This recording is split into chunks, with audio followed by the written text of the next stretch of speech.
Hi everybody, Dan Illman here with the feature race at Hastings Park on Saturday. The Grade 3 $125,000 British Columbia Derby at 1.125 for 3-year-olds. Let's take a peek at this field. It's a pretty evenly matched group of 6 3-year-olds for the British Columbia Derby. We throw up the Timeform US pace projector. I'm not sure there's a ton of speed in here. I do agree with Timeform US. At the 6, It's a Fact has enough speed to get close to the pace. And I think if the 3 Space is ridden aggressively, he can be up close as well. Your morning line favorite, the 5 Sunbird, though, is not a slow horse by any means, and he was sort of wide last time out in the Canadian Derby in the Century Mile.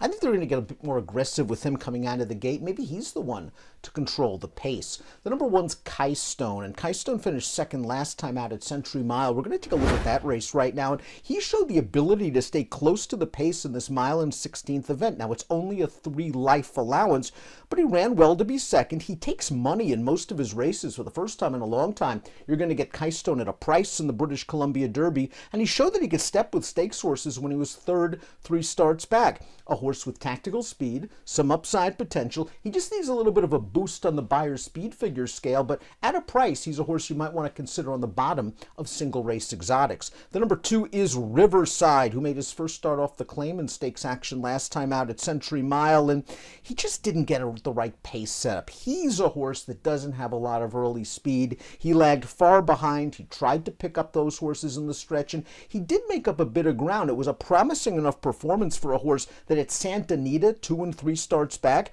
earned competitive Beyer speed figures with this sort of horse. He just seems like the kind of animal that needs a bit of pace up front, and I'm just not sure he's going to get it in here. Riverside, the number 2, though, again, a horse that was compromised by the lack of pace last time out. If you go back to his figs 2 and 3 back, he fits. The 3 is Space, a horse that was trained by Bill Mott in the United States, won his first local start 2 back, did so going 6.5 furlongs, getting up close to the pace.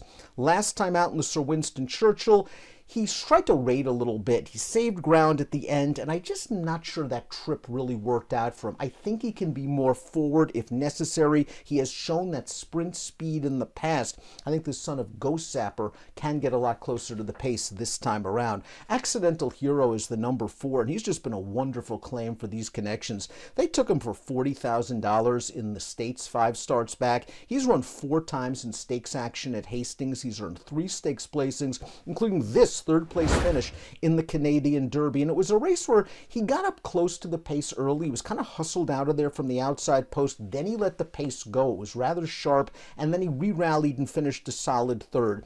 This is a guy who's in good form right now. I think you know what you're going to get from a Beyer speed figure standpoint. It's from the mid to high 70s, and if he gets a setup, he's going to be coming late. He might be another one of those closers that could be adversely affected by a lack of pace, but you got to respect the form he's in right now. Sunbird is your morning line favorite. He won the first 4 starts of his career, including the Sir Winston Churchill, a race where he got up close to the pace.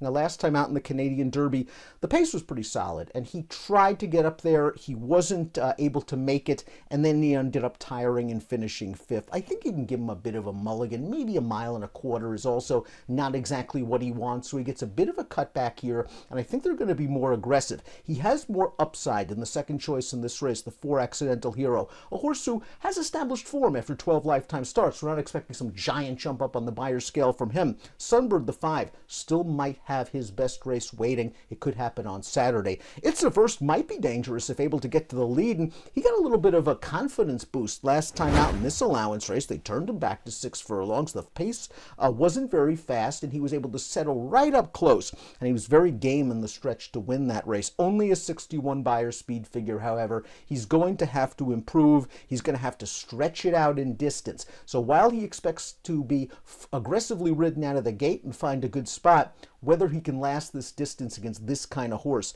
that's the big question mark. Let's take a look at my top pick for the Canadian Derby, the feature race at Hastings Park on Saturday. I'm going to go with Accidental Hero. The pace might not be fast. I think this horse is tactical enough to adapt somewhat, and I have a feeling he's going to be running strongest of all in the stretch. Maybe he pulls off a little bit of an upset as the second choice in the Canadian Derby. I'll go Accidental Hero in the British Columbia Derby. Good luck.